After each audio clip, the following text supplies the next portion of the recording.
is Garen Thacker, and today I'm going to pose a theory to you. A theory that I came up with over the past several days and I've been thinking about. This theory is about the downfall of Swindon, and how Swindon is heading towards a deep, dark, watery grave.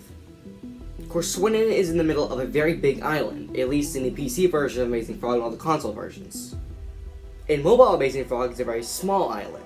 Now, we know Swindon's a pretty shady town. Amazing Frog does have a little bit of lore in the background. But really, this theory is, Swindon is heading into the ocean. Let me explain. So if you paid attention in 4th grade science class, you would know that water and islands don't mix together very well. If you've ever seen a time-lapse video of like waves hitting an island, you know that eventually they break down. And Swindon being on an island is not very good.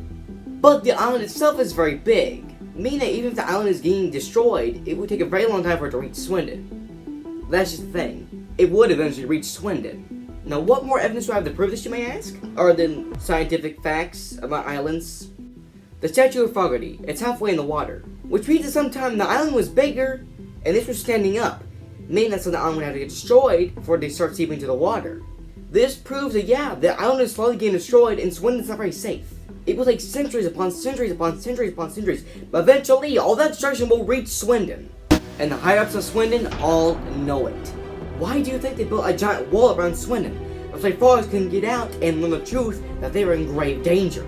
There is some shady stuff in Amazing Frog with the higher-ups. Think about it. The LOL vault, the sewers. There's a much bigger story going on here that we really don't know. But I think the higher-ups of Swindon know this is happening. They are aware of this. And I think they're trying to stop it. Our first piece of evidence, the moon itself. Why do you think that rocket was covered up in the early versions of the game? Because they didn't want the public frogs to know it. They didn't want them to know just yet that they were trying to go to the moon. They let it out later because it's like, oh yeah, we're trying to explore the universe. No, they're doing it because they want to move to space. Eventually, all that destruction will reach Swindon and they'll have to go up into space. They're trying to figure out, is the moon a safe place? But of course, it isn't, because of the sandworms and the giant ants. And the LL Vault is just full of shady stuff.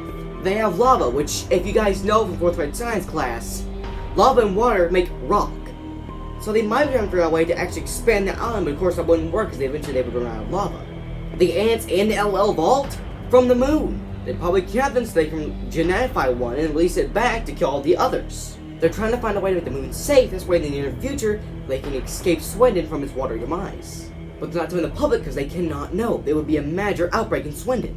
Now the V3 update actually expands Swindon a lot. It expands the whole island.